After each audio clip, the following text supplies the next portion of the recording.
अस्सलाम वालेकुम वरहमतुल्लाह। आज हम नेक्स्ट टॉपिक शुरू करते हैं बीट्स।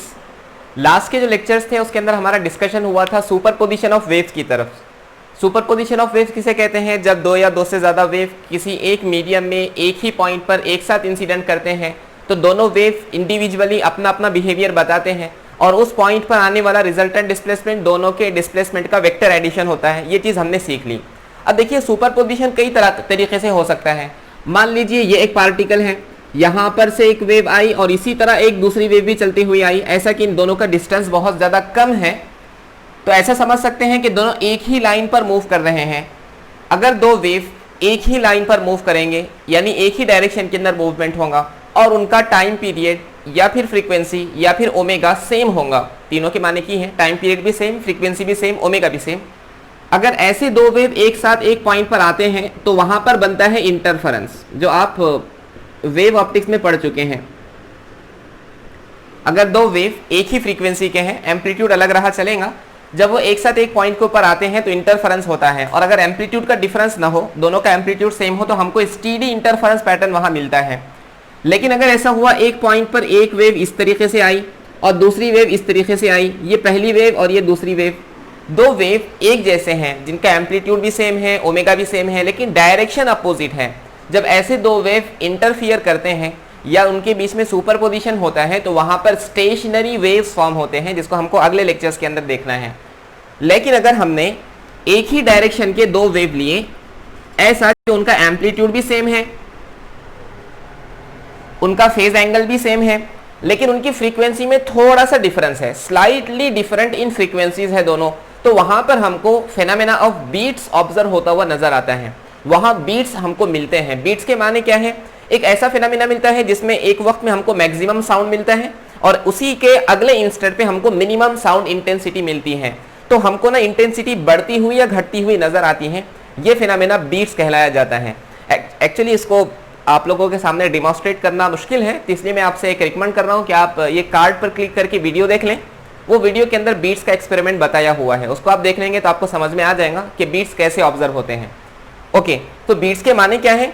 एक ही इंस्टेंट पे मैं यहाँ खड़ा हुआ था, मुझे अचानक से बड़ी आवाज आई, उसके बाद कम और ज्यादा और कम और ज्यादा और कम, जिस तरह उस एक्सपेरिमेंट के अंदर हमने सुना कि साउंड की इंटेंसिटी एक इंस्टेंट पे बहुत ज्यादा हुई, अगले ही इंस्टेंट पे बहुत कम हुई।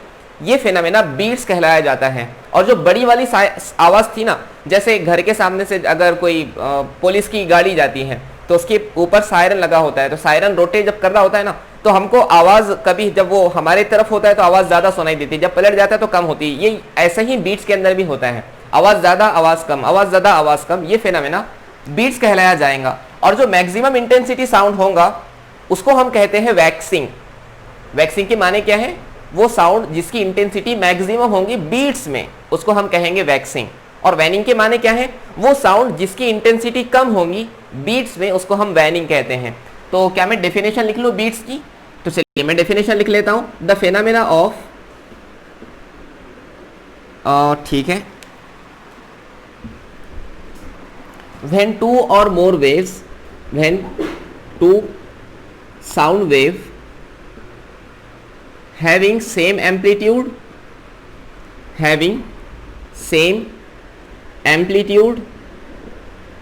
and phase but slightly different frequency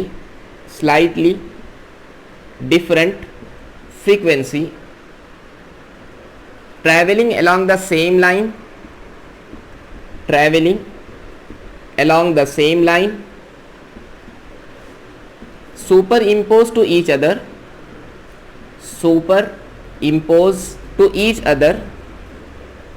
then the resultant sound heard in the form of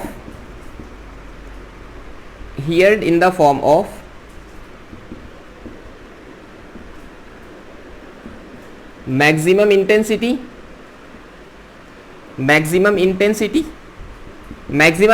को हम कहते हैं वैक्सिंग, एंड मिनिमम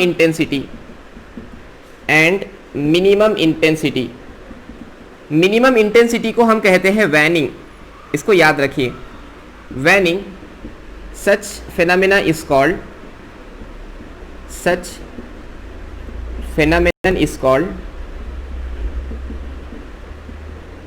बीट्स या प्रोडक्शन ऑफ बीट या फॉर्मेशन ऑफ बीट्स आप उसको कह सकते हैं। तो ये डेफिनेशन हमको क्या बता रही है, जब दो या दो से ज्यादा साउंड वेव जिनका एम्पलीट्यूड सेम होगा, फेज एंगल सेम होगा, लेकिन उनकी फ्रीक्वेंसी में थोड़ा सा डिफरेंस होगा, बहुत ज्यादा डिफरेंस नहीं होना चाहिए, थोड़ा सा डिफरेंस होगा, तो उसकी वजह से जो रिजल्टेंट साउंड वहां पे बनेगा उसकी इंटेंसिटी एक वक्त में बहुत ज्यादा, अगले ही इंस्टेंट में बहुत कम। ज्यादा इंटेंसिटी साउंड को हम कहते हैं वैक्सिंग, कम इंटेंसिटी साउंड को हम कहते हैं वैनिंग। मतलब वैक्सिंग और वैनिंग के अंदर हमको साउंड सुनाई देता है, इस फेनोमेना को हम कहते हैं बीट्स। इसका अगला कंसेप्ट जो हमको समझना है वो है time period of beat. Time period of beat, time period of beat किसे कहते हैं? पहली बात तो ये है टाइम पीरियड और फ्रीक्वेंसी उन चीजों के साथ आती है जो कि पीरियोडिक हो। पीरियोडिक के माने क्या है? कुछ टाइम के बाद जो अपने आप को रिपीट कर रही हो। बीट्स भी अपने आप को रिपीट करती हैं। आप एक जगह बीट्स सुन रहे थे तो एक मरतबा मैक्सिमम साउंड सुनाई दिया, उसके बाद मिनिमम साउंड हुआ, उसके बाद और एक मरतबा मैक्सिमम साउंड हुआ, तो दो मैक्सिमम साउंड के बीच में कितना टाइम हमारा कवर हुआ उसको हम कहते हैं बीट का टाइम पीरियड। इसको मैं समझाता हूं। मान लीजिए ये मार्कर आपके सामने था 5 सेकंड पे, ये घूम के दोबारा आपके सामने आ गया 12 सेकंड पे, तो क्या आप बता सकते हैं कि मार्कर को घूमने के लिए कितना टाइम लगा? बिल्कुल इजीली आप ये कहेंगे पहले दिखा था 5 सेकंड पे, बाद में दिखा 12 सेकंड्स पे, मतलब 7 सेकंड में एक रिवॉल्यूशन कंप्लीट हुआ। हम वही करते हैं, पहला मैक्सिमम साउंड कब सुनाई दिया, दूसरा मैक्सिमम साउंड कब सुनाई दिया, उन दोनों के टाइम को माइनस कर देंगे तो हमको मिल जाएगा कि एक मैक्सिमम साउंड के लिए या एक मिनिमम साउंड के लिए कितना टाइम लगा हमको, उसी को हम कहते हैं टाइम पीरियड ऑफ बीट। तो टाइम पीरियड ऑफ बीट की डेफिनेशन क्या होगी? The time difference between two alternate waxing, waxing के माने क्या? मैक्सिमम इंटेंसिटी साउंड और वैनिंग, या फिर आप उसको कह सकते हैं कि minimum intensity sound. The time difference between two alternate waxing और waning in the formation of beat, in the phenomena of beat is called beat या टाइम पीरियड ऑफ बीट आप उसको कह सकते हैं। तो मैं लिख लेता हूं यहां पे the time period between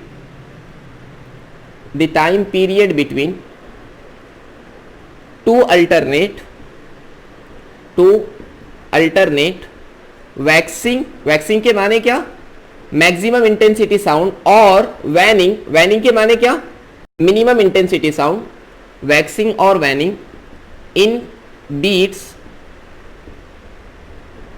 is called time period of beat, is called time period of beat. आप किसी एक को चूज कर सकते हैं, आप या तो वैक्सिंग को चूज करो या तो वैनिंग को चूज करो। पहले देखो मैक्सिमम इंटेंसिटी साउंड कब मिल रहा, या तो देखो मिनिमम इंटेंसिटी साउंड कब मिल रहा, आपका प्रॉब्लम सॉल्व हो जाएगा। तो ये था टाइम पीरियड ऑफ बीट। उसका अगली चीज फ्रीक्वेंसी ऑफ बीट। फ्रीक्वेंसी किसे कहते हैं? फ्रीक्वेंसी कहते हैं एक सेकंड के अंदर कितनी मरतबा मोशन रिपीट हुआ। फैन एक सेकंड में कितने रिवॉल्यूशंस कंप्लीट कर रहा है, उसको फ्रीक्वेंसी ऑफ फैन कहेंगे। फ्रीक्वेंसी ऑफ बीट्स किसे कहेंगे? एक सेकंड में कितनी मरतबा वैक्सिंग हो रहे हैं या एक सेकंड में कितनी मरतबा वैनिंग ऑब्जर्व हो रहे हैं, उसको हम कहते हैं फ्रीक्वेंसी ऑफ बीट। और टाइम पीरियड ऑफ बीट और फ्रीक्वेंसी ऑफ बीट एक दूसरे के रेसिप्रोकल होंगे। सही बोल रहा हूं मैं? टाइम पीरियड ऑफ बीट और फ्रीक्वेंसी ऑफ बीट एक दूसरे के रेसिप्रोकल होंगे, जैसा कि हम हमेशा के लिए जानते हैं। फ्रीक्वेंसी ऑफ बीट का डेफिनेशन क्या होगी? The number of times waxing और waning heard per second, heard in 1 second is called frequency of beat, is called frequency of beats। इसको दूसरे अल्फाज में बीट फ्रीक्वेंसी भी कहा जाता है और बीट फ्रीक्वेंसी। तो आप उसको फ्रीक्वेंसी ऑफ बीट का हो या बीट फ्रीक्वेंसी का हो, बात एक ही है। इसका जो फॉर्मूला हमको आगे डेराइव करना है वो ये है, beat frequency is equals to difference between frequencies of two individual waves. जो दो इंडिविजुअल वेव वहां पर होंगे जिनका फ्रीक्वेंसी का थोड़ा सा डिफरेंस होगा, जो सुपर इंपोज कर रहे होंगे, उनकी इंडिविजुअल फ्रीक्वेंसी को माइनस कर दो, आपके पास बीट फ्रीक्वेंसी अवेलेबल हो जाएंगी। क्लियर? तो ये था हमारा सबसे पहला इंट्रोडक्शन बीट्स के ताल्लुक से। अब हम बढ़ते हैं बीट्स की डेरिवेशन के लिए, जिसके अंदर हमको देखना है कि उसकी फ्रीक्वेंसी का फॉर्मूला कैसे डेराइव होता है। चलिए शुरू करते हैं डेरिवेशन बीट फ्रीक्वेंसी की। बीट फ्रीक्वेंसी में होगा क्या, एक पॉइंट पर दोनों वेव आएंगे, दोनों अपना अपना डिस्प्लेसमेंट प्रोड्यूस करेंगे। मान लीजिए पहली वेव जो वहां पर आ रही है उसके पार्टिकल SHM परफॉर्म कर रहे हैं। इस इक्वेशन को फॉलो करते हुए y1 is equal to a sine of omega 1t। Omega 1 क्यों लिया मैंने, क्योंकि दोनों वेव का फ्रीक्वेंसी अलग अलग है। ओमेगा को क्या मैं 2 पाई n लिख सकता हूं, तो 2 पाई n1t ये पहले वाली वेव जो है उसका पार्टिकल का SHM की इक्वेशन हो जाएंगी। दूसरी वेव का जो पार्टिकल सिंपल हार्मोनिक मोशन कर रहा है उसकी equation a is equal to y is equal to a sine of 2 pi n2t ये हो जाएंगी। ये दो हमारे पास इंडिविजुअल डिस्प्लेसमेंट मिल चुके हैं। अगर हम इन दोनों का एडिशन करें तो हमको रिजल्टेंट डिस्प्लेसमेंट मिल जाएगा। देखते हैं क्या मिलता है। तो रिजल्टेंट डिस्प्लेसमेंट क्या होगा, y is equal to y1 plus y2। चलो ठीक है, अब y कितना हो जाएगा, y is equal to y1 कितना है, y1 है a sine of 2 pi n1t और y2 कितना है a sine of 2 pi n2t। ये दोनों का एडिशन हमको करना है। कुछ कॉमन निकलेगा यहां से, स्मॉल a कॉमन निकल गया, अंदर क्या बचा sine of 2 pi n1t plus sine of 2 pi n2t। Correct. यहां ना एक मैथमेटिकल फॉर्मूला यूज होगा जो होता है sine c plus sine d। तो मैं लिख सकता हूं we know that sine of c plus sine d is equal to sine c plus sine d कितना होता है 2 sine c plus d divide by 2 into cos c minus d divide by 2। अब ध्यान देना, गलती मत होने देना। ये 2 चलिए a जैसा का तैसा मैं बाहर लिख रहा हूं ब्रैकेट के अंदर, यहां का 2 जैसा आ गया।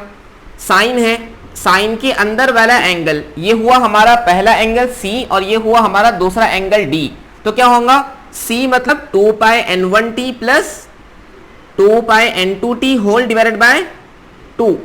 करेक्ट। इनटू कॉस, कॉस के अंदर का एंगल क्या है c मतलब 2 पाई n1t, d मतलब 2 पाई n2t, दोनों का माइनस किया हूं डिवाइड बाय 2। क्या सही है, ये फॉर्मूला सही अप्लाई किया गया। चलिए काम हो गया हमारा। इज इक्वल टू a जैसा का तैसा, ये 2 मैं बाहर लिखकर आ जाता हूं तो क्या इसको मैं 2a लिख लूं। चलिए ये साइन एज इट इज है, यहां 2 पाई t, यहां 2 पाई t कॉमन निकाल सकता हूं तो मैं 2 पाई यहां लिखता हूं और अंदर क्या बचा n1 प्लस n2 बाई 2 और यहां का जो t कॉमन निकाले थे इसको इस साइड लिखता हूं, चलेगा ना। मल्टीप्लीकेशन में है दोनों, यहां से 2 पाई t कॉमन निकाल दिया मैंने, 2 पाई t कॉमन तो n1 और n2 बच गया यहां पर। डिवाइड वाला 2 जैसा कहते हैं, ये 2 पाई को मैंने यहां लिखा, t को मैंने यहां लिखा, एक ही बात है। प्लस आगे बोलो, ये कॉस एज इट इज है।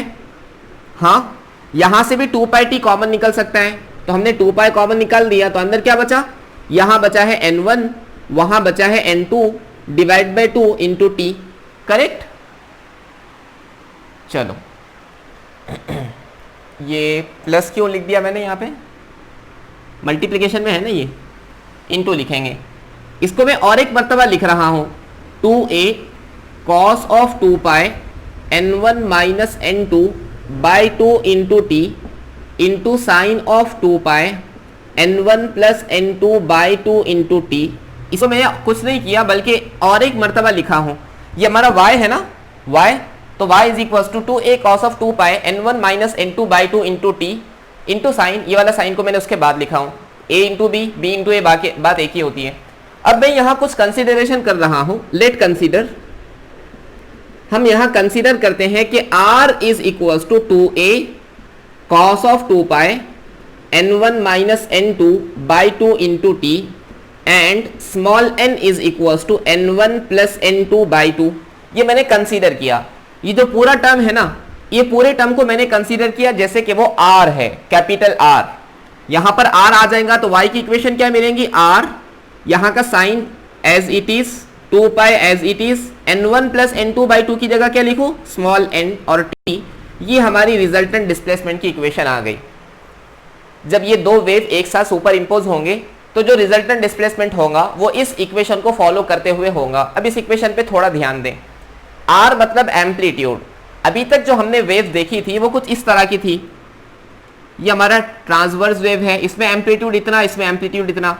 ये एम्पलीट्यूड आगे आगे आगे आगे जाने वाला है, लेकिन हम ये जानते हैं कि टाइम के साथ एम्पलीट्यूड बदलेगा नहीं।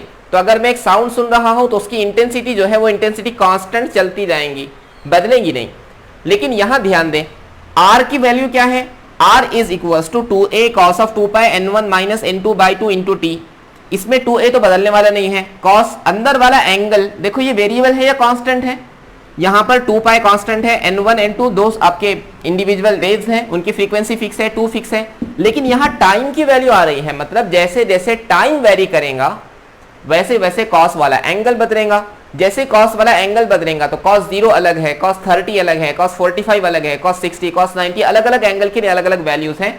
तो जैसे ये टाइम वेरी करेगा वैसे ये एंगल वेरी करेगा। जब ये एंगल वेरी करेगा तो एम्पलीट्यूड भी बदलने वाला है, मतलब इस वेव का एम्पलीट्यूड कांस्टेंट नहीं है, वेरिएबल है।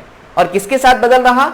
वो भाई साहब टाइम के साथ बदलने वाले हैं। तो जैसे जैसे टाइम आगे जाएगा उसी के साथ साथ हमारा एम्पलीट्यूड बढ़ता घटता जाएगा इस फंक्शन के रिलेटेड। यहां हमने ऑब्जर्व किया कि ये जो इक्वेशन है ना, इसमें एम्पलीट्यूड कांस्टेंट नहीं है बल्कि वेरी कर रहा है। और किसके साथ वेरी कर रहा? टाइम के साथ वेरी कर रहा। दूसरा, जो हमारी रिजल्टेंट वेव मिली उसका फ्रीक्वेंसी कितना है? दोनों इंडिविजुअल फ्रीक्वेंसीज का मीन है। दोनों इंडिविजुअल फ्रीक्वेंसी, पहली वेव की n1 थी, दूसरी वेव की n2 थी, दोनों को ऐड करके 2 से डिवाइड करो, आपके पास रिजल्टेंट फ्रीक्वेंसी अवेलेबल हो जाएंगी। तो आप अगर दो वेव को मिला रहे हैं बीट्स के अंदर तो वहां भी आपको वेव ही मिलेंगी, लेकिन एक ऐसी वेव मिलेंगी जिसका एम्पलीट्यूड टाइम के साथ बदल रहा होगा और उस रिजल्टेंट वेव की फ्रीक्वेंसी दोनों की फ्रीक्वेंसी का मीन होगा। ये हमने प्रूफ किया। यहां तक सबको समझ गया? ये बात हमारे लिए बहुत ज्यादा अहम है। मैं इसको यहां पर और एक मर्तबा लिख रहा हूं। हमारे पास जो R का फॉर्मूला आया वो है R is equal to 2a cos of 2 pi n1 minus n2 by 2 into t. ये हमारे पास रिजल्टेंट एम्पलीट्यूड का फॉर्मूला है। अब हमको करना क्या है? हमको पता करना है कि एम्पलीट्यूड की वैल्यू मैक्सिमम कब होंगी और एम्पलीट्यूड की वैल्यू मिनिमम कब होंगी। कॉस की मैक्सिमम और मिनिमम वैल्यू पॉसिबल है, तो जब कॉस मैक्सिमम तो एम्पलीट्यूड मैक्सिमम, तो हमको मैक्सिमम इंटेंसिटी साउंड सुनाई देगा जिसको हम कहते हैं वैक्सिंग। दूसरे इंस्टेंट में हमको मिनिमम इंटेंसिटी साउंड सुनाई देगा जिसको हम कहते हैं वैनिंग। यहां तक ठीक है? हमने ये प्रूफ किया कि जो हमने बीट्स का फेनोमेना ऑब्जर्व किया तो वहां रिजल्टेंट वेव ही बनने वाली है, लेकिन वेव का एम्पलीट्यूड टाइम के साथ बदल रहा होगा और उस वेव का फ्रीक्वेंसी दोनों इंडिविजुअल फ्रीक्वेंसी का मीन होगा। ओके, अभी हम देखते हैं वैक्सिंग के लिए क्या कंडीशन फॉलो होगी। हमको जहन में रखना है कि हम काम किसके लिए कर रहे हैं। हम पता करने की कोशिश कर रहे हैं बीट फ्रीक्वेंसी। बीट फ्रीक्वेंसी किसे कहते हैं? वैक्सिंग की फ्रीक्वेंसी ले लो या वैनिंग की फ्रीक्वेंसी ले लो, बीट फ्रीक्वेंसी आपको मिल जाएंगी। बीट फ्रीक्वेंसी निकालने के लिए हम पहले निकालेंगे टाइम पीरियड। टाइम पीरियड निकालने के लिए हम देखेंगे पहला वाला वैक्सिंग कब ऑब्जर्व हुआ, दूसरे वाला वैक्सिंग कब ऑब्जर्व हुआ, दोनों के बीच का टाइम। तो हमको टाइम पीरियड फॉर वैक्सिंग मिल जाएगा, उसका रेसिप्रोकल ले लेंगे तो हमको फ्रीक्वेंसी मिल जाएंगी। चलिए, हमको रिजल्टेंट एम्पलीट्यूड की इक्वेशन मिल चुकी है। मैं वो इक्वेशन दोबारा लिखता हूं। तो R is equals to 2a cos of 2 pi g n1 minus n2 by 2 into t. ये इक्वेशन हमारे पास अवेलेबल है किसकी? रिजल्टेंट एम्पलीट्यूड की। मुझे चाहिए वैक्सिंग। वैक्सिंग के माने क्या है? वैक्सिंग यानी मैक्सिमम इंटेंसिटी साउंड। मुझे इंटेंसिटी ज्यादा चाहिए। इंटेंसिटी ज्यादा चाहिए तो एम्पलीट्यूड हमको पता है, इंटेंसिटी और एम्पलीट्यूड एक दूसरे के साथ डायरेक्टली प्रोपोर्शनल में होते हैं। I is proportional to amplitude का स्क्वायर। मतलब अगर इंटेंसिटी ज्यादा चाहिए तो एम्पलीट्यूड मैक्सिमम होना पड़ेगा। ठीक है, तो हमको क्या चाहिए? R की बजाय R मैक्स चाहिए, मैक्सिमम एम्पलीट्यूड चाहिए। अब जरा सोचो, ये हमारे R की इक्वेशन है। मैं आपको एक एग्जांपल देता हूं। मान लीजिए एक फंक्शन था y is equal to 5 sine of theta. ये एक फंक्शन है आपके पास। इस फंक्शन की वैल्यू साइन के साथ बदलने वाली है। इसकी मैक्सिमम वैल्यू कितनी मिल सकती है? 5 तो कांस्टेंट है। साइन थीटा जब 1 हो जाएगा तो y की वैल्यू हो जाएगी 5 इंटू 1। मतलब y को मैक्सिमम करने के लिए आपको साइन थीटा को मैक्सिमम करना चाहिए। जब साइन थीटा मैक्सिमम तो y maximum, sine theta minimum तो y मिनिमम। उसी तरह यहां पर हम r को मैक्सिमम करना चाहते हैं, 2a तो बदलने से रहा। इसका मतलब जब ये वाला एंगल मैक्सिमम होगा तो हमारा कॉस, ये हमारा एम्पलीट्यूड मैक्सिमम होगा। अब मुझे बताओ कॉस के एंगल की या फिर कॉस की मैक्सिमम वैल्यू कितनी पॉसिबल है? मुझे चाहिए कॉस ऑफ थीटा की मैक्सिमम वैल्यू। कॉस थीटा की सबसे ज्यादा पॉसिबल वैल्यू है 1 या फिर -1, दोनों हो सकते हैं, ऊपर या नीचे, दोनों केस में हो सकता है। तो हमको क्या चाहिए? अगर हम मैक्सिमम एम्पलीट्यूड लेना चाहते हैं तो ये वाली वैल्यू कितनी होना चाहिए, या तो +1 या तो -1। तो एम्पलीट्यूड कितना होगा, एम्पलीट्यूड हो जाएगा +-2a। तो इतना मैक्सिमम एम्पलीट्यूड पॉसिबल है। ओके, अब मैं आर मैक्स का फॉर्मूला लिख लेता हूं, 2a cos ऑफ 2π, आगे बढ़ो, n1 - n2/2 into t is equal to +-2a। यहां तक ठीक है। अब हमको ये पूरी वैल्यू +-2a लाना है। इसको मैं मैथमेटिकली सॉल्व करवाता हूं, उसके बाद एक और तरीका आपको बताऊंगा। ये वाला 2a कैंसिल हो गया, तो यहां कितना बचा, यहां बचा cos of 2π n1 - n2/2 is equal to +-1। तो cos को इधर लेकर जाओ तो क्या मिलेगा, 2π यहां बचा, n1 - n2/2 is equal to cos inverse of plus और -1, cos इनवर्स ऑफ प्लस और -1, ये हमको मिल गया। अब मुझे बताओ cos के किस एंगल की वैल्यू 1 होती है, तो आप कहेंगे 0 की, cos 0 1 होता है। cos के किस एंगल की वैल्यू -1 होती है, तो आप कहेंगे पाई की। उसी तरह 2π की वैल्यू +1, 3π की वैल्यू -1, ये आगे चलता जाएगा। मतलब ये वैल्यू कितनी आ सकती है, 2π n1 - n2/2 into T, correct है। 0π 2π 3π को क्या मैं p इंटू पाई लिख सकता हूं। यहां p मतलब क्या, p की वैल्यू 0 हो सकती है, 1 हो सकती है, 2 हो सकती है, 3 हो सकती है, बहुत सारे हो सकते हैं। p जब 0 होगा तो हमारा answer p into 0 pi into 0 0 हो जाएगा। p की वैल्यू 1 होंगी तो p की जगह 1 लिख लो, तो 1 इंटू पाई हो जाएगा। तो ये वाली सारी वैल्यूज मिल सकती है इसमें। यहां का टर्म जैसा का तैसा मैं लिख रहा हूं, 2π under the bracket of n1 - n2/2 into T. यहां का पाई खत्म, यहां का 2 खत्म, तो क्या मिला हमको, मिला n1 - n2 into t is equals to how much, is equals to p। तो टाइम कितना मिला, t is equals to p divided by n1 - n2। इसको और एक तरीके से मैं समझाता हूं। ये आपको टाइम मिल गया। अब ध्यान दें, हमको r चाहिए +-2a। r +-2a के लिए हमको cos वाला एंगल प्लस या -1 लेना पड़ेगा। अगर हमने ये एंगल को प्लस या -1 ले लिया तो एंगल की जगह +-1 आ गया, तो हमारा r +-2a हो गया। अब एंगल को +-1 लाने के लिए, cos को +-1 लाने के लिए अंदर वाला एंगल कितना होना चाहिए, या तो 0 हो, या तो पाई हो, या तो 2π हो। तो अंदर वाला एंगल अगर इतना आ गया तो हमारा cos की वैल्यू +-1 आ जाएगी। cos की वैल्यू +1 आ गई तो r कितना हो गया, r मैक्स हो गया। समझ रहे ना, इसको आप दोनों तरीके से समझ सकते हैं। एक इस तरह समझना, दूसरा मैथमेटिकल कैलकुलेशन जैसे मैंने किया वैसे करना। दोनों में से आपको जो समझ में आता है आप उसको फॉलो करें। ये हमारे पास टाइम मिल गया। मुझे बताओ सबसे पहला वैक्सिंग कब सुनाई देगा। सबसे पहला वैक्सिंग सुनाई देने के लिए p की जगह क्या रख दो, 0। p की जगह 0 रख दिया तो t1 कितना मिल गया, मतलब 0 सेकेंड पे आपको क्या सुनाई देगा, वैक्सिंग यानी मैक्सिमम इंटेंसिटी साउंड सुनाई देगा। दूसरा वैक्सिंग कब सुनाई देगा, दूसरा वैक्सिंग जब p की जगह क्या रख दो, 1। तो यहां 1 रख दिया तो आंसर क्या आया, 1/n1 - n2। तीसरा वैक्सिंग कब सुनाई देगा, 2/n1 - n2। चौथा कब सुनाई देगा, 3/n1 - n2। आगे आप कैलकुलेशन कर सकते हैं। आपके पास आंसर लिखने के लिए, मतलब पेपर खत्म हो गया, ये आखिरी क्वेश्चन आप कर रहे हैं, बहुत सारा टाइम बाकी है, आंसर शीट भरना है, तो करते जाओ आगे। यहां तक ठीक है। हम निकालने क्या जा रहे हैं, हमको निकालना है फ्रीक्वेंसी। फ्रीक्वेंसी के लिए निकालना है टाइम पीरियड। तो टाइम पीरियड कैसे निकालूं, दूसरा वैक्सिंग कब हुआ माइनस पहला वैक्सिंग कब हुआ। ये हमारा पेन सामने था, 5 सेकंड का टाइम हो रहा था, घूम के यहां पर आया, दूसरी मर्तबा कब दिखा, माइनस पहली मर्तबा कब दिखा, पहली मर्तबा दिखा 5 सेकंड पे, दूसरी मर्तबा दिखा 12 सेकंड पे। तो कितना टाइम पीरियड हुआ, 7 सेकंड। आपने क्या किया, दूसरे टाइम को पहले वाले टाइम से माइनस किया। तो यहां पे t2 - t1 करना चाहिए। चलिए t2 कितना है, t2 है 1/n1 - n2 और t1 कितना है 0। मतलब आंसर कितना आएगा, 1 - 0/n1 - n2। दैट मीन्स कितना, 0। बराबर ना, नहीं 0 कैसे, तो हमारे पास आंसर क्या आ गया, तो मैं यहां लिख रहा हूं capital T is equal to 1/n1 minus. आप बोलेंगे तो दोनों के लिए हो सकता है, बाकी के लिए चेक कर ले। मान लीजिए कि मैं यहां पे t3 - t2 लेता हूं। t3 कितना है, t3 है 2/n1 - n2 और t2 कितना है 1/n1 माइनस। बेस दोनों का सेम, ऊपर में क्या करो, सब्ट्रैक्शन करो, तो क्या होगा 2 - 1। 2 - 1 कितना होता है, 1/n1 - n2। वही टाइम पीरियड आया। आप किसी भी दो के बीच का टाइम पीरियड देखेंगे इतना ही आने वाला है।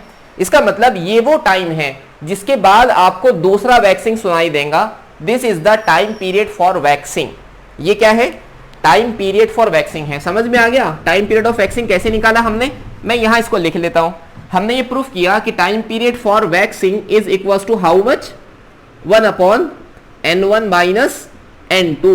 तो फ्रीक्वेंसी फॉर वैक्सिंग कितना होगा? वैक्सिंग की फ्रीक्वेंसी होगी 1 upon time period, that means n1 minus n2।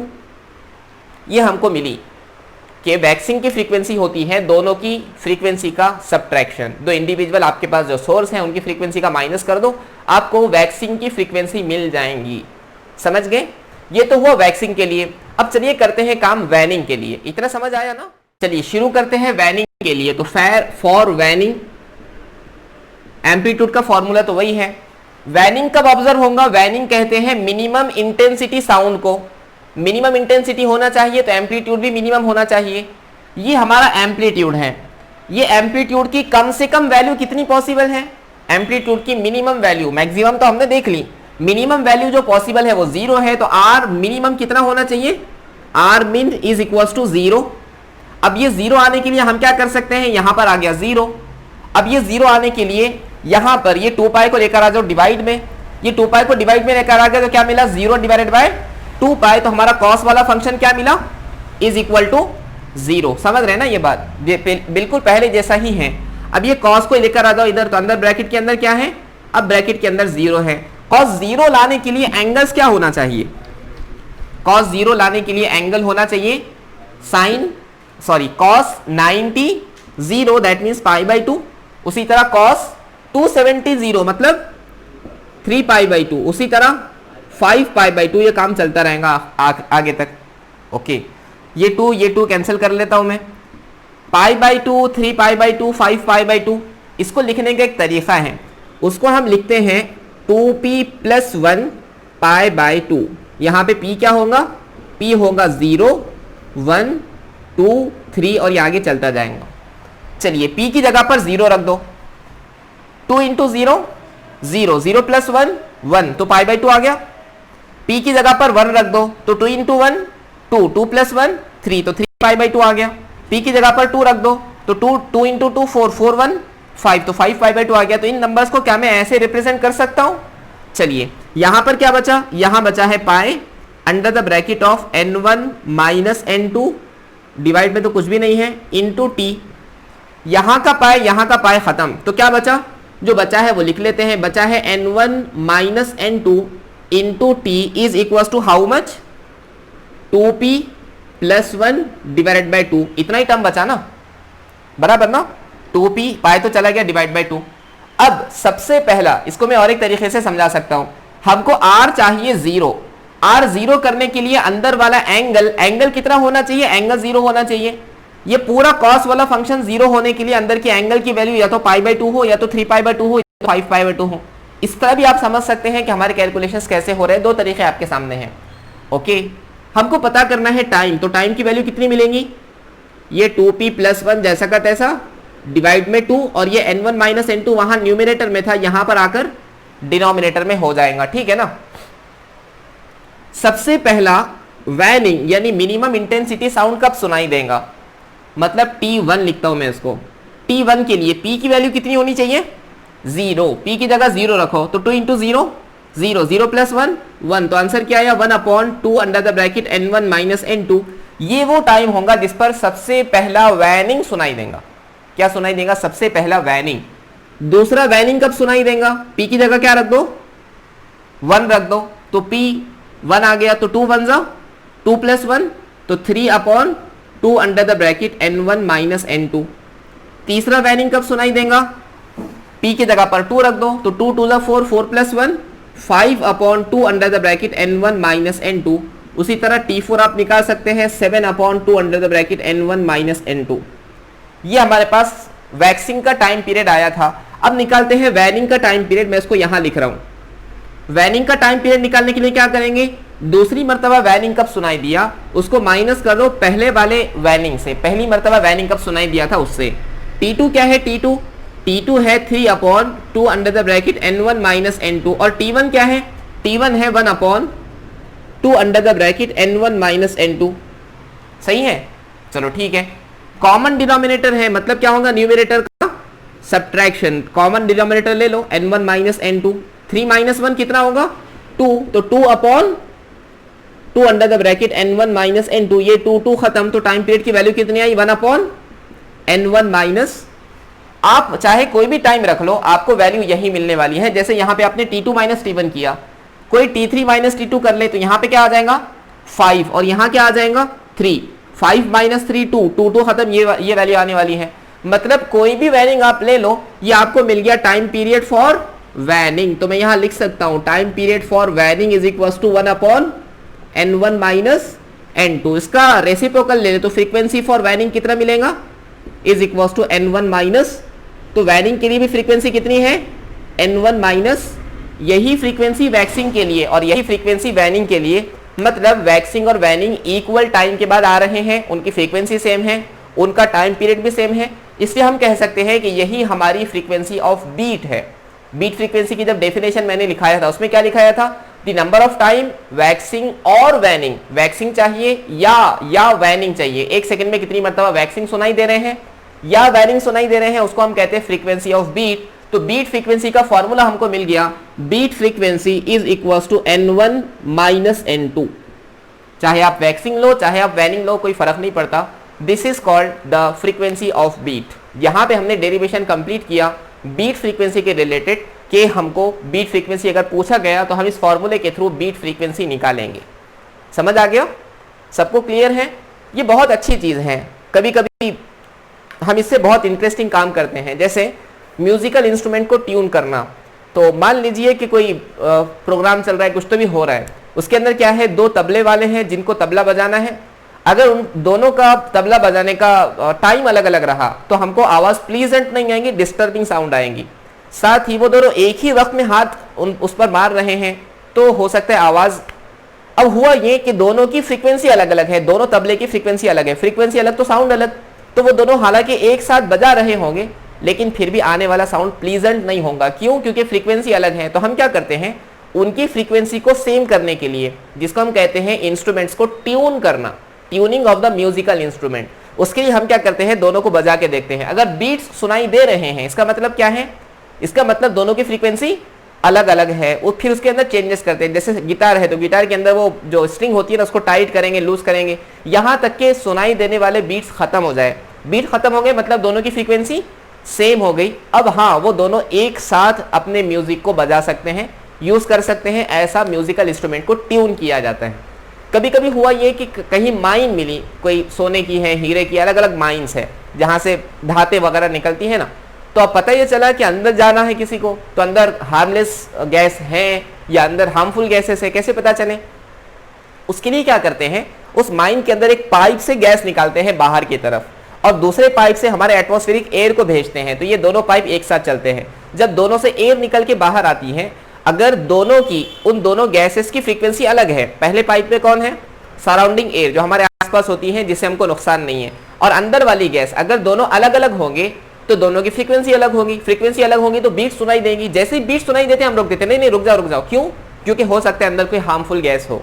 अगर दोनों की फ्रीक्वेंसी का डिफरेंस नहीं है, मतलब अंदर भी हमारी एटमॉस्फेरिक एयर ही है, तो अंदर जा सकते हैं। तो ये एक बहुत इंटरेस्टिंग फिनोमेना है बीट्स के थ्रू।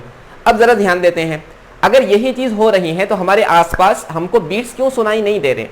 जैसे दो लोग बात कर रहे हैं तो दोनों की फ्रीक्वेंसी अलग है, दोनों की फ्रीक्वेंसी अलग है तो बीट हमको सुनाई देना चाहिए था। तो हर वक्त मैक्सिमम इंटेंसिटी, मिनिमम इंटेंसिटी, कान खराब हो जाते थे हमारे। जैसे वो वीडियो के अंदर आपने देखा, बहुत मुश्किल है उसको कंटिन्यू सुन पाना। कभी कभी मस्जिदों के अंदर भी बीट्स आ जाते हैं, माइक के अंदर सिस्टम ऊपर नीचे होता है, बहुत मुश्किल होता है सुनना। ऐसा क्यों नहीं होता? अब ध्यान दें, हमारा जहन में जो साउंड का परसिस्टेंट बचता है वो 1/10 सेकेंड तक बचता है। मतलब क्या है, मैं एक आवाज सुनूं, उसका असर मेरे जहन में 1/10 सेकेंड तक रहेगा। 1/10 सेकेंड के माने क्या है, मैं इसको लिख लेता हूं, यहाँ पे थोड़ा सा मुझे पोर्शन चाहिए। 1/10 सेकेंड के बाद जो आवाज आएंगी ना, मैं उसको सुन पाता हूं।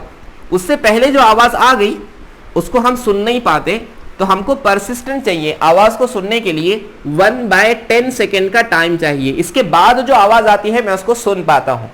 मतलब टाइम पीरियड कितना हुआ हमारा सुनने का, 0.1 सेकेंड के बाद हम जहन को सिग्नल देंगे तो वो उसको रीड करेगा। उससे पहले आवाज आएंगी तो वो रीड नहीं कर पाएगा। बहुत जल्दी बोल रहा है तो आपको कुछ समझ में नहीं आने वाला है, बराबर ना? ऐसे ही होगा। अगर कोई आदमी जल्दी बोलेगा तो क्या होगा, आवाज आपके जहन में, सिग्नल आपके जहन में 1/10 सेकेंड से पहले पहुंच जाएंगी तो रीड नहीं हो पाएगा। अगर 1/10 सेकेंड का टाइम पीरियड है तो फ्रीक्वेंसी कितनी है 10 पर सेकेंड, मतलब 10 की फ्रीक्वेंसी के साथ आप वहां आ सकते हैं। मान लीजिए दो साउंड्स हैं, पहले वाले की फ्रीक्वेंसी है 500 हर्ट्ज और दूसरे वाले की फ्रीक्वेंसी है 450 हर्ट्ज, ठीक है ना। तो इनका बीट्स कब सुनाई देंगे आपको, बीट फ्रीक्वेंसी हो जाएंगी, दोनों की फ्रीक्वेंसी का डिफरेंस मतलब 500 माइनस 450 दैट मीन्स 50 हर्ट्ज। अब भाई साहब फ्रीक्वेंसी होना चाहिए था 10, हो गई 50। अगर फ्रीक्वेंसी 10 से बढ़ गई मतलब एक सेकंड में 10 साउंड आ रहे हैं तो आपका जहन रीड कर पाएगा, लेकिन एक सेकंड में 50 आ गए तो इसका टाइम पीरियड कितना होगा 1/50। 1/50 क्या होगा 1/0.5 into 10 to the power 2 plus 2, तो कितना हो जाएगा ये 200। तो होना चाहिए था 0.1, हो गया अब 200। ये रीड नहीं कर पाएगा, कैलकुलेशन कुछ गलत हुए क्या, -2 होना चाहिए यहाँ पे, है ना, -2 होना चाहिए। -2 हो गया तो क्या हुआ 0.02, मतलब होना चाहिए 0.1 सेकेंड, और उससे इतना ज्यादा कम हो गया, हमारा जहन उसको रीड नहीं कर पाएगा। इसलिए हमारे आसपास के जो साउंड होते हैं ना उनकी फ्रीक्वेंसी का डिफरेंस बहुत ज्यादा होता है, इसलिए हमारे पास बनने वाले बीट्स एक 1/10 सेकेंड से पहले ही आ जाते हैं। तो अगर आपके पास 10 बीट एक सेकेंड में आ रहे हैं तो आप सुन पाएंगे, 10 से ज्यादा हो गए तो आप सुन नहीं पाएंगे। इस वजह से हम आसपास के एनवायरनमेंट में बीट को सुन नहीं सकते। और फेनोमेना ऑफ बीट भी उसी वक्त ऑब्जर्व होगा, सुनाई देगा जब बीट फ्रीक्वेंसी 10 से कम हो। अगर 10 से बीट फ्रीक्वेंसी ज्यादा हो गई तो आपको सुनाई नहीं देगा। ये एक थ्योरेटिकल पॉइंट है, आपको इसको याद रखना है कि हम बीट्स को सुन पाते हैं उस वक्त जब बीट फ्रीक्वेंसी कितने हो 10 या 10 से कम हो, 12 तक भी आप जा सकते हैं। उससे कम अगर होगा तो आप सुन नहीं पाएंगे। ओके, समझ गया ये। हम अब बढ़ते हैं इसके न्यूमेरिकल्स की तरफ। चलिए क्वेश्चंस देख लेते हैं। सबसे पहले है क्वेश्चन नंबर 1, मेरे पास है पेज नंबर 813। क्वेश्चन आपके सामने है, two source of sound placed close to each other, दो साउंड के सोर्स है बहुत एक दूसरे के करीब करीब रखे हुए, are emitting progressive wave given by, तो वो प्रोग्रेसिव वेव इमिट कर रहे हैं कुछ इस तरह की y1 is equals to 4 sine of 600 pi t है, और y2 की वैल्यू कितनी है, y2 is equals to 5 sine of 608 pi t. उसने क्या पूछा, an observer located near these two sources of sound will hear. उसने बीट्स और इंटेंसिटी के बारे में पूछा है, तो हम पहले बीट्स निकाल लेते हैं। बीट्स निकालने के लिए बीट फ्रीक्वेंसी हमको चाहिए, मतलब दोनों की फ्रीक्वेंसी चाहिए इंडिविजुअल। पहली इक्वेशन को मैं दोबारा लिख रहा हूं, y1 इज इक्वल्स टू कितना है 4 साइन ऑफ 600 पाई टी। इसको कंपेयर करेंगे स्टैंडर्ड इक्वेशन से। स्टैंडर्ड इक्वेशन क्या है, y equals to a sine of 2 pi n t, मतलब यहाँ 2 पाई एन की जगह क्या है 2 पाई एन को मैं n1 लिख रहा हूँ, 2 पाई n1 की जगह 600 पाई है, ये पाई खत्म, इसको 2 से डिवाइड करेंगे तो आ जाएगा 300, मतलब n1 की वैल्यू आ गई 300 हर्ट्स, बराबर है ना, 300 हर्ट्स n1 आ गया। उसी तरह यहाँ पे अगर हम कंपेयर करें तो कितना मिलेगा 2 पाई n2 इज इक्वल्स टू 608 पाई, ये 2 पाई n यहाँ का पाई खत्म, 2 से इसको डिवाइड करेंगे तो n2 कितना हो जाएगा 304 हर्ट्स, ये आ गया n1, ये आ गया n2। तो बीट फ्रीक्वेंसी का फॉर्मूला क्या है, beat frequency is equals to n1 minus n2। n1 कितना है, जो बड़ा है उसको पहले लो, 304 minus 300, that means answer should be 4 beat per second, 4 beats per second हमको सुनाई देगा। ओके, चलिए उसके बाद उसने क्या पूछा है, उसने इंटेंसिटी का रेशो पूछा है। इंटेंसिटी रेशो वैक्सिंग और वैनिंग का, इंटेंसिटी रेशो पूछा है किसका, वैक्सिंग का, और इंटेंसिटी रेशो किसका, वैनिंग का, इन दोनों के बीच का। वैक्सिंग कब मिलती है, जब हमारे पास इंटेंसिटी मैक्सिमम हो। मैक्सिमम इंटेंसिटी कब मिलेंगी, जब दोनों का एम्पलीट्यूड ऐड हो जाए। तो इंटेंसिटी निकालने के लिए हमको दोनों का एम्पलीट्यूड ऐड करना पड़ेगा, a1 प्लस a2, लेकिन एम्पलीट्यूड का स्क्वायर होता है इंटेंसिटी, तो a1 प्लस a2 का होल स्क्वायर कर लो। ऐसे ही क्वेश्चन हमने सिंपल हार्मोनिक प्रोग्रेसिव वेव के एक लेक्चर में किए हैं, उस लेक्चर को भी आप देख सकते हैं, कार्ड यहाँ पर अवेलेबल है। वैनिंग के लिए क्या निकालेंगे, i1 माइनस i2 का होल स्क्वायर। चलो ठीक है, पहले वाला एम्पलीट्यूड कितना है, पहले वाला एम्पलीट्यूड 4, दूसरे वाला 5, तो कितना हो जाएगा 5 प्लस 4, और यहाँ पे क्या हो जाएगा 5 माइनस 4, इसका स्क्वायर ले लो। एक्चुअली 4 प्लस 5, 4 माइनस 5 लेना चाहिए, लेकिन -1 का स्क्वायर कोई फर्क नहीं पड़ने वाला उससे। 5 प्लस 4 कितना होगा, तो 9 का स्क्वायर डिवाइड बाई 5 माइनस 4 1, तो 1 का स्क्वायर, दैट मीन्स 81/1 ये आएगा वैक्सिंग और वैनिंग का intensity ratio. So which option is correct? 4 beat होना चाहिए और इंटेंसिटी डिफरेंस 81:1 होना चाहिए, तो option D should be correct one. ये था क्वेश्चन नंबर 1 का सोल्यूशन। नेक्स्ट क्वेश्चन देखते हैं, क्वेश्चन नंबर 8। क्वेश्चन कुछ इस तरह से है, मेरे पास है page number 814। Two tuning fork have frequency 450 hertz and 454 hertz respectively. तो दो ट्यूनिंग फोर्क दिया, पहले की फ्रीक्वेंसी कितनी है? पहले की फ्रीक्वेंसी है 450 हर्ट्ज और दूसरे की फ्रीक्वेंसी कितनी है? 454 हर्ट्ज। ऐसे दो फ्रीक्वेंसी के ट्यूनिंग फोर्क है respectively. On sounding this fork together, इन दोनों फोर्क्स को एक साथ साउंड किया गया, the time interval between successive maximum intensities will be. क्या पूछा है उसने? उसने पूछा है टाइम इंटरवल बिटवीन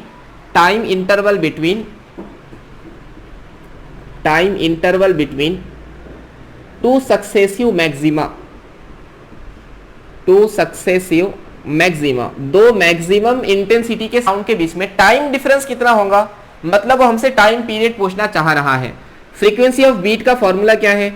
दो वैक्सिंग की फ्रीक्वेंसी का फॉर्मूला क्या है? बीट की फ्रीक्वेंसी के बराबर होगा, मतलब यहां पर कौन होगा? n2 - n1, क्योंकि n2 बड़ा है। तो बीट फ्रीक्वेंसी कितनी आ गई? 454 minus 450, that means 4 beats per second. ये हमारा आंसर होगा फ्रीक्वेंसी का। तो टाइम पीरियड क्या होता है? 1 फ्रीक्वेंसी होता है। तो टाइम पीरियड दो वैक्सिंग के बीच का कितना हो जाएगा? 1/4 एक वैक्सिंग प्रोड्यूस होने के लिए लगने वाला टाइम होगा। So option A should be the correct one. चलिए देखते हैं क्वेश्चन नंबर 9। क्वेश्चन कुछ इस तरह से है, two sound waves with wave length 5 metre and 5.5 metre. तो दो साउंड के सोर्स हैं, पहले वाली की वेवलेंथ है 5 मीटर और दूसरे वाले की वेवलेंथ है 5.5 metre respectively. Each propagate in gas with a velocity of 330 metre per second. दोनों एक मीडियम के अंदर, गैस के अंदर प्रोपोगेट हो रहे हैं। ऐसा कि वेलोसिटी ऑफ साउंड कितनी दिया उसने? 330 मीटर्स पर सेकेंड। क्या पूछा है उसने? What number of beats per second, मतलब बीट फ्रीक्वेंसी उसने पूछा है। ओके, बीट फ्रीक्वेंसी का फॉर्मूला क्या होता है? बीट फ्रीक्वेंसी का फॉर्मूला होता है n1 - n2, या तो होगा n2 - n1, दोनों में से जो बड़ा होगा वो पहले ले लेंगे। सवाल यह है बड़ा कौन, n1 बड़ा या n2 बड़ा? सवाल यह है n1 बड़ा या n2 बड़ा। वेवलेंथ हमारे पास गिवन है। वेवलेंथ और फ्रीक्वेंसी का रिलेशन कैसा है? Wavelength and frequency are inversely proportional to each other. अगर वेवलेंथ ज्यादा होंगी तो फ्रीक्वेंसी कम होगी, वेवलेंथ कम होंगी तो फ्रीक्वेंसी ज्यादा होंगी। तो किसकी फ्रीक्वेंसी ज्यादा, λ1 ज्यादा या λ2 ज्यादा? λ2 ज्यादा। अगर हम यहां देखते हैं तो λ2 इज ग्रेटर देन λ1 है, मतलब n1 बड़ा होना चाहिए n2 के कंपेयर में, इनवर्स रिलेशन बनता है। तो हमारा फॉर्मूला क्या मिलेगा बीट फ्रीक्वेंसी का? बीट फ्रीक्वेंसी का फॉर्मूला मिलेगा n1 - n2 बराबर। चलिए फ्रीक्वेंसी अगर हम देखें, वेलोसिटी का फॉर्मूला क्या है? v = n lambda. तो n का फॉर्मूला क्या मिलेगा? v / lambda. तो n1 का फॉर्मूला क्या मिला? v / λ1, क्योंकि वेलोसिटी तो बदलने वाली नहीं है। और n2 का फॉर्मूला क्या मिलेगा? v / λ2। करेक्ट है। चलिए v दोनों जगह से कॉमन निकाल दो, यहां क्या बचा? 1/λ1 - 1/λ2, मतलब v = अंडर द ब्रैकेट क्या होगा ये? 1/λ1। λ1 कितना है? λ1 है 5 और λ2 कितना है? λ2 है 5.5। चलो क्रॉस मल्टीप्लाई, देखो आंसर कितना आता। वेलोसिटी की वैल्यू दिया है उसने 330, अंडर द ब्रैकेट 5.5 यहाँ आया, 5.5 ये 5 यहाँ गया, -5 / 5 × 5.5। सही है ना? कितना हो जाएगा ये? 330 × 5 माइनस कर लिया तो यहाँ क्या बचा? 0.5 / 5 × 5.5। सही है। यहाँ दोनों के डेसिमल एक के बाद हटा सकता हूँ मैं। ये 5 है तो 5 कैंसिल, 11 5 = 55, 11 3 = 33। तो ऊपर बच गया 30, नीचे बच गया 5, तो 5 6 = 30, तो 6 बीट्स पर सेकेंड ये हमारी बीट फ्रीक्वेंसी होंगी। समझ आया? आसान क्वेश्चन था, कुछ भी मुश्किल नहीं है। ऐसे ही आपको क्वेश्चन पूछे जा सकते हैं जिसमें वेवलेंथ का डिफरेंस दिया हो, बीट फ्रीक्वेंसी आपसे पूछी जा रही हो। ऐसे क्वेश्चन को आप इस मेथड के थ्रू सॉल्व करेंगे। ठीक है, चलिए देखते हैं क्वेश्चन नंबर 18। एक अच्छा क्वेश्चन है। यहां से आपको ऐसे क्वेश्चन हैं जो नीट के अंदर या JEE के अंदर पूछे जाने के लिए एक्सपेक्टेड क्वेश्चंस की तरह से हैं। A tuning fork of frequency 480 hertz produces 10 beats per second. एक ट्यूनिंग फोर्क है उस ट्यूनिंग फोर्क की फ्रीक्वेंसी दिया जिसको मैं नाम देता हूँ N1, उसकी फ्रीक्वेंसी है 480 हर्ट्ज, और बीट फ्रीक्वेंसी दिया, कितनी बीट फ्रीक्वेंसी है 10 बीट्स पर सेकेंड, तो एक सेकेंड के अंदर 10 बीट हमको सुनाई दे रहे हैं। When sounded with a vibrating sonometer string, इसको आपको आगे देखना है लेकिन अभी भी आप उसको समझ सकते हैं। मान लीजिए कि सोनोमीटर स्ट्रिंग की फ्रीक्वेंसी को मैं नाम देता हूं N2। N2 मतलब क्या, सोनोमीटर वायर है, एक तरह का वायर होता है, जैसे गिटार में वायर होगा ना, उसी तरह सोनोमीटर के अंदर भी वायर होता है, वो ऑसिलेट करता है तो आवाज बनती है, उसकी फ्रीक्वेंसी को हमने नाम दिया है N2। तो क्या हुआ, हमारी ट्यूनिंग फोर्क इस सोनोमीटर के साथ ऑसिलेट कर रही थी तो हमको 10 बीट्स सुनाई दिए, मतलब दोनों की फ्रीक्वेंसी का कुछ तो भी डिफरेंस होगा। What must have been the frequency of the string if a slight increase in the tension produces lesser beat। मैं इसको लिख लेता हूं। हमने क्या किया, slight increase in tension produces, क्या बताया उसने, less beats। उसने ये कहा है कि हमने क्या किया, सोनोमीटर वायर का टेंशन बढ़ाया तो हमने देखा कि कम बीट्स प्रोड्यूस हो रहे होंगे, तो उसने पूछा सोनोमीटर वायर की फ्रीक्वेंसी कितनी होगी। कितना आसान है ना। चलिए, बीट फ्रीक्वेंसी का फॉर्मूला क्या है, n = n1 - n2, या तो n = n2 - n1। अभी हमको n2 पता ही नहीं है, हो सकता है n2 इससे बड़ा हो सकता है छोटा हो, अभी हम कंफर्म है क्या, अभी हम कंफर्म नहीं है। इसलिए चलो n का फॉर्मूला क्या मिला, n1 कितना है 480, और नंबर ऑफ बीट्स कितने सुनाई दिए, उसने कहा नंबर ऑफ बीट्स सुनाई दिए 10, और n2 हमको पता नहीं है, तो n2 यहां आ जाएगा, तो n2 = 480 - 10, तो n2 की वैल्यू कितनी हो गई 470 हर्ट्ज। अभी हम कंफर्म नहीं है, हो सकता है ये हो। उसने क्या कहा है, उसने सिर्फ इतना कहा है कि आपको 10 बीट सुनाई दिए, 10 बीट सुनाई देने के लिए ये भी हो सकता है, ये भी हो सकता है। चलिए यहाँ पे वो फॉर्मूला अप्लाई करते हैं, नंबर ऑफ बीट्स 10, n2 की वैल्यू पता नहीं, और n1 कितना है 480, तो n2 कितना हो जाएगा, n2 = 10 + 480, that means n2 = 490 hertz. अब n2 इन दोनों के अंदर से कोई भी हो सकता है, अभी हम इसके लिए कंफर्म नहीं है। अब काम आती है दूसरी कंडीशन। उसने क्या बताया, उसने कहा कि आपने सोनोमीटर वायर का टेंशन बढ़ाया, टेंशन बढ़ाने से वेलोसिटी पे क्या असर पड़ेगा, वो सोनोमीटर वायर है, मतलब स्ट्रेच स्ट्रिंग है, स्ट्रेच स्ट्रिंग का वेलोसिटी का फॉर्मूला क्या होता है, v = √T/m। टेंशन बढ़ाएंगे तो वेलोसिटी बढ़ेगी, वेलोसिटी बढ़ेंगे तो फ्रीक्वेंसी बढ़ेगी, दोनों डायरेक्टली प्रोपोर्शनल है। मतलब जब हम टेंशन बढ़ाते हैं सोनोमीटर वायर का तो उसकी फ्रीक्वेंसी भी बढ़ जाती है। आप आगे जाएंगे तो आपको फॉर्मूला मिलेगा एक, n = 1/2L √T/m। ये सोनोमीटर वायर की फ्रीक्वेंसी का फॉर्मूला होता है, लेकिन अभी हमने पढ़ा नहीं तो मैंने आपको समझाने की कोशिश की है। इतना समझ आया, जब मैं टेंशन बढ़ाऊंगा तो इसकी फ्रीक्वेंसी बढ़ जाएंगी, करेक्ट है। लेकिन हमारा ट्यूनिंग फोर्क की फ्रीक्वेंसी तो बदली नहीं ना। लेकिन उसने कहा है कि बीट्स कैसे हो गए, लेस हो गए। मान लो पहले 10 बीट से, बस 10 बीट्स थे, तो अब कितने होंगे 10 से कम हो जाएंगे। चलिए, n2 चेंज होके n2 बन गया, तो अब क्या मिल गया n2 n2 क्या है, ये हमारी न्यू फ्रीक्वेंसी है। और न्यू फ्रीक्वेंसी कैसी होंगी, पहले वाली फ्रीक्वेंसी के कंपेयर में बड़ी होंगी ना, क्योंकि हमने टेंशन बढ़ा दिया, तो बाद वाली फ्रीक्वेंसी पहले वाली फ्रीक्वेंसी के कंपेयर में ज्यादा होना चाहिए। बीट्स कैसे हो गए, उसने कहा है कि बीट्स कम हो गए। मान लीजिए ऐसा कि बीट्स 9 हो गए, मान लो ऐसा। चलिए कैलकुलेशन करते हैं। तो नंबर ऑफ बीट्स का फॉर्मूला क्या होता है, या तो n1 - n2, यहाँ पे n2 आ जाएगा और यहाँ पे n' आ जाएगा। उसी तरह n' का फॉर्मूला क्या मिलेगा, n2 - n1। हमने ऐसा माना है कि बीट्स कम हो गए, कितने हो गए 9 बीट्स हो गए। वो आपको अलग अलग वैल्यू भी दे सकता है, तो यहाँ कितना रख लो 9। n1 की वैल्यू कितनी है, n1 की वैल्यू है 480 और n2 हमको पता नहीं, तो n2 कितना होगा, n2 = 480 - 9, दैट मीन्स 479, 4 कितना 471 हर्ट्ज बराबर। ये हमको n2 मिल गया। उसी तरह यहां से निकालो n', बाद वाला कितने बीट्स हो गए, हमने कंसीडर किया कि कम हो के पहले 10 थे अब 9 आ रहे हैं।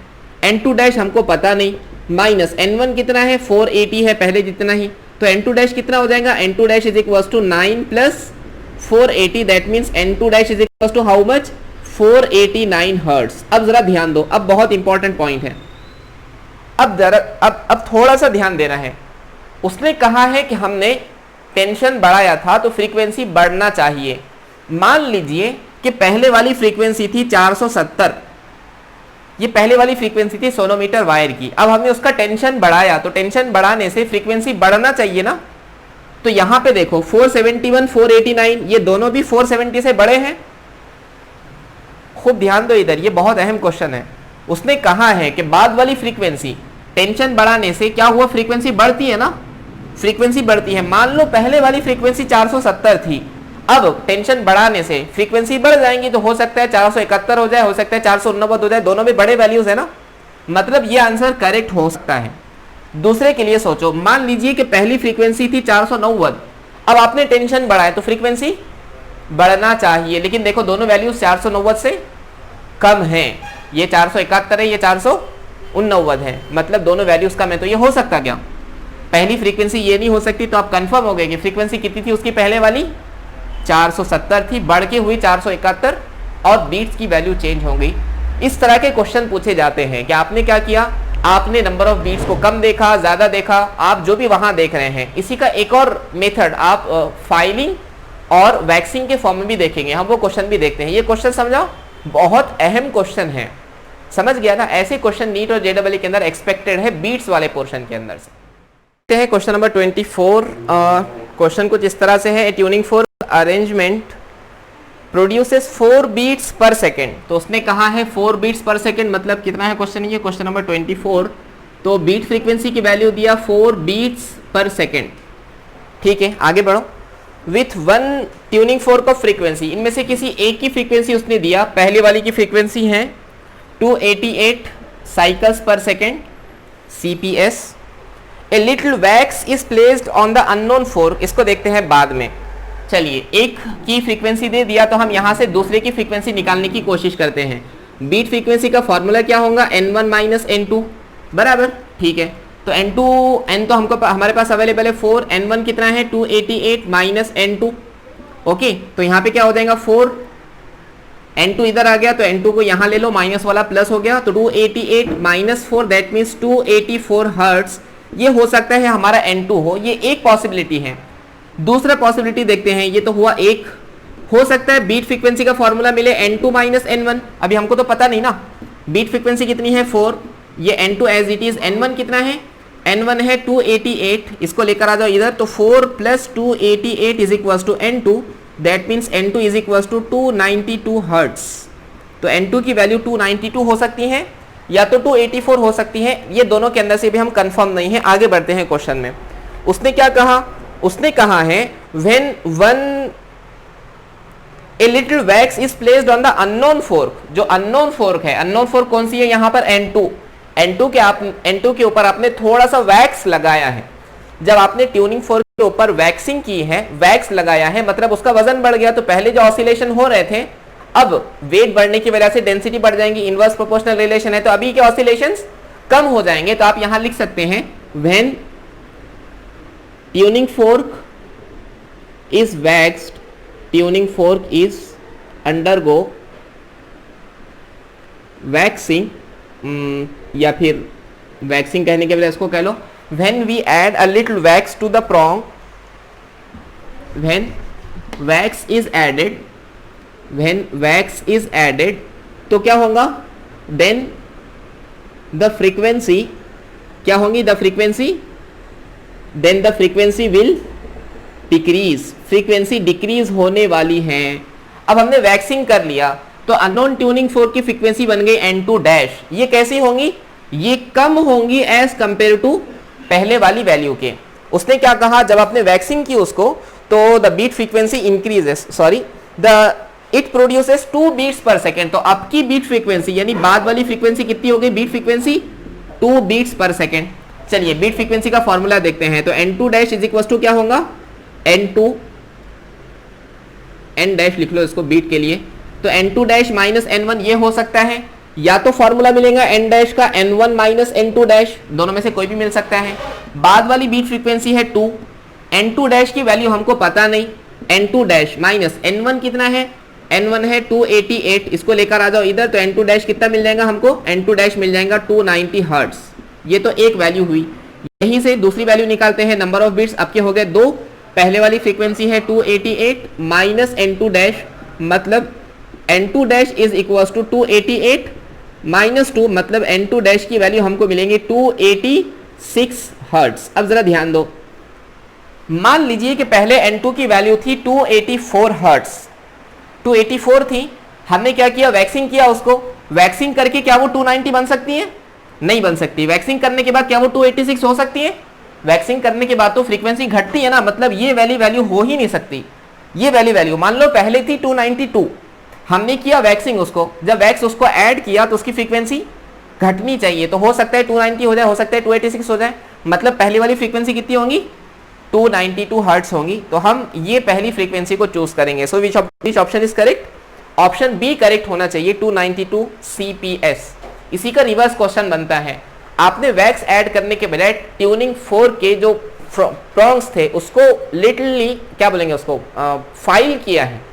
फाइल करने से होता क्या है, फाइल करना मतलब एक्स्ट्रा मटेरियल वहां से निकालना, जिसको हम धार लगाना कहते हैं ना, मटेरियल को आपने लिटिल थोड़ा सा फाइल किया है। अब फाइल करने से फ्रीक्वेंसी बढ़ जाती है। मैं यहां लिख रहा हूं, when tuning fork is file, tuning fork is file, then frequency हाँ इंक्रीजेस। ये दो बातें आपको याद रखना है कि वैक्स लगाने के बाद क्या होगा, फाइल करने के बाद क्या होगा। ऐसे क्वेश्चन आपको बीट्स के सेक्शन के अंदर से मिलेंगे। तो यहाँ पे हम सारे जितनी बातें आपको बताना ज़रूरी था वो बातें बता चुके हैं। इंशाल्लाह हम इसके बाद नेक्स्ट लेक्चर हमारा स्टेशनरी वेव्स के ऊपर होगा। जल्द ही हम वो लेक्चर लेकर मिलते हैं, तब तक के लिए फ़ी अमानिल्लाह, थैंक यू।